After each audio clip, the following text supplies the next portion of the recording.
ఈ హైదరాబాదు నగరానికి తరలించాలి, మిమ్మల్ని అందరినీ హక్కును చేర్చుకొని గుండెల్లో పెట్టి చూసుకోవాలని ఆనాటి ముఖ్యమంత్రి డాక్టర్ మర్రి చెన్నారెడ్డి గారు తీవ్రమైన కృషి చేసి ఆనాటి సినిమా దిగ్గజాలైన అన్న నందమూరి తారక రామారావు గారిని, అక్కినేని నాగేశ్వరరావు గారిని, నటశేఖర కృష్ణను, దర్శకేంద్రుడైన రాఘవేంద్రరావు గారిని, దాసరి నారాయణరావు గారిని, కార్మికులకు కన్న తండ్రిగా మీ సమస్యల్ని పరిష్కరించే దాసరి నారాయణరావు గారిని లాంటి వాళ్ళని అందరినీ ఆనాడు ప్రభుత్వం సంప్రదించి హైదరాబాదు నగరానికి తరలి రావడానికి వారు ప్రయత్నం చేశారు. కొద్దిగా హైదరాబాదు నగరానికి తరలి వస్తున్నప్పుడు ఫిలిం నగర్ ప్రాంతాన్ని మీకు కేటాయించడమే కాదు, ఆనాడు పెద్దలకు స్థలాన్ని కేటాయించి పెద్దలందరికీ కొంత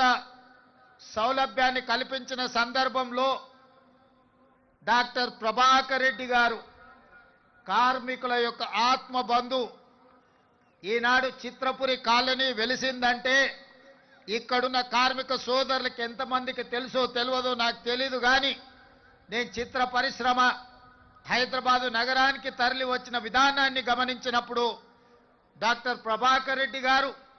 సినీ కార్మికుల కోసం మణికొండలో తన సొంత స్థలాన్ని 10 ఎకరాలను కార్మికులకు దానం చేసి కార్మిక సోదరులను ఆదుకోవడానికి తన కష్టార్జితమైన 10 ఎకరాల భూమిని డాక్టర్ ప్రభాకర్ రెడ్డి గారు కార్మికుల కోసం ఇవ్వడం జరిగింది. ఆ తర్వాత అంజయ్య గారు, అదేవిధంగా కోట్ల విజయభాస్కర్ రెడ్డి గారు చిత్రపురి కాలనీ కోసం 67 ఎకరాల స్థలాన్ని కేటాయించి సినీ కార్మికుల కోసం చిత్రపురి కాలనీని నిర్మించి ఈనాడు చిత్రపురి కాలనీకి ప్రపంచ స్థాయిలో గుర్తింపు రావడానికి ఆనాడు ఈ పెద్దలందరూ కృషి చేసిరు. ఇదే కాదు, ఈనాడు ప్రపంచ స్థాయి సినిమాలను నిర్మిస్తున్న ఈనాడు వేదికలైన రామనాయుడు స్టూడియో కావచ్చు, పద్మాలయ స్టూడియో కావచ్చు, అన్నపూర్ణ స్టూడియో కావచ్చు, ఇలా ఈ స్టూడియోలకు కూడా చిత్ర పరిశ్రమను ప్రోత్సహించాలన్న ఆలోచనతోటి ఆనాడు అత్యంత చౌకగా ఆనాటి ప్రభుత్వం సినీ పరిశ్రమ పెద్దలకు స్టూడియోల కోసం స్థలాలను కేటాయించడం జరిగింది. ఆ విధంగా ప్రారంభమైన తెలుగు చిత్ర పరిశ్రమ ప్రోత్సహించాలన్న ఆలోచనతోటి 1964లో ఆనాటి ప్రభుత్వం, కాంగ్రెస్ ప్రభుత్వం కార్మికులను గుర్తించాలి, సినీ పరిశ్రమలో ఉండే పెద్దల్ని గుర్తించాలి అని 1964లో నంది అవార్డు ప్రదానోత్సవ కార్యక్రమాన్ని ఏర్పాటు చేసి నేటికి 60 సంవత్సరాలు పూర్తి చేసుకున్నాం. మీ టాలెంట్ను, మీ శ్రమను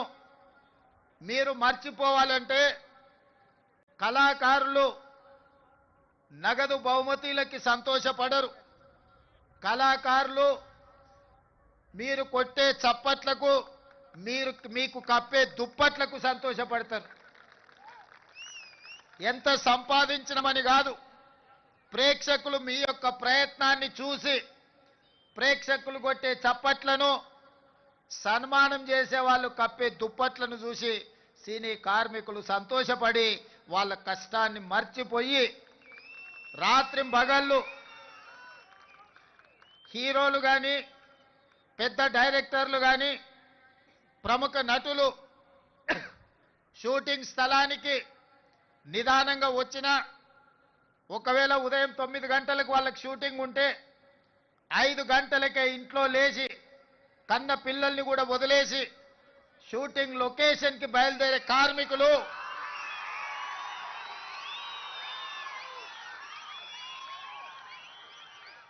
తెల్లవారక ముందే,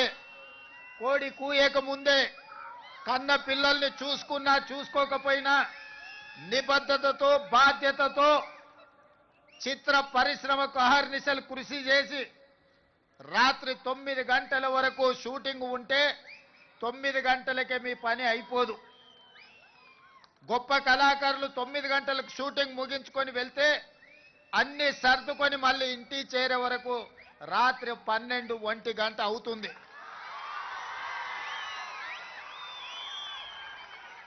నాకు తెలిసి కొంతమంది తల్లిదండ్రులు వాళ్ళ పిల్లలు బాల్య వ్యవస్థలో ఉన్నప్పుడు తండ్రులను ఒకసారి గుర్తుపట్టని పరిస్థితులు,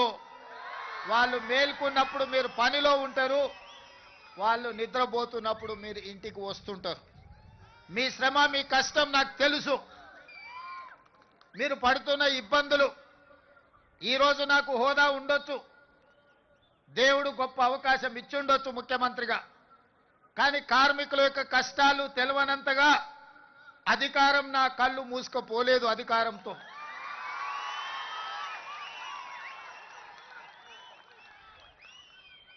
కార్మికులు, కవులు, కళాకారులను సన్మానించే నంది అవార్డు కార్యక్రమం తెలంగాణ రాష్ట్రం వచ్చిన తర్వాత కాలగర్భంలో కలిసిపోయింది 10 సంవత్సరాలు. మళ్ళీ రెండవ తెలంగాణ రాష్ట్ర ముఖ్యమంత్రిగా నేను బాధ్యతలు చేపట్టిన తర్వాత మీతో ఒక సత్సంబంధాలు ఏర్పరచుకోవాలి, మీ సమస్యల్ని తెలుసుకోవాలని మిత్రుడు నిర్మాత దిల్ రాజు గారిని ఫిలిం డెవలప్మెంట్ కార్పొరేషన్ చైర్మన్ గా, తను కూడా గ్రామీణ ప్రాంతం నుంచి కష్టపడి పైకి వచ్చినవాడు, కార్మికుల కష్టాలు తెలుసుకొని రాష్ట్ర ప్రభుత్వానికి వారధిగా ప్రయత్నం చేస్తాడు, వారధిగా ఉంటాడు అని వారిని నియమించడం జరిగింది. వారితో మాట్లాడి తెలుసుకొని ఆగిపోయిన నంది అవార్డుల కార్యక్రమాన్ని కార్మికులకు, కళాకారులకు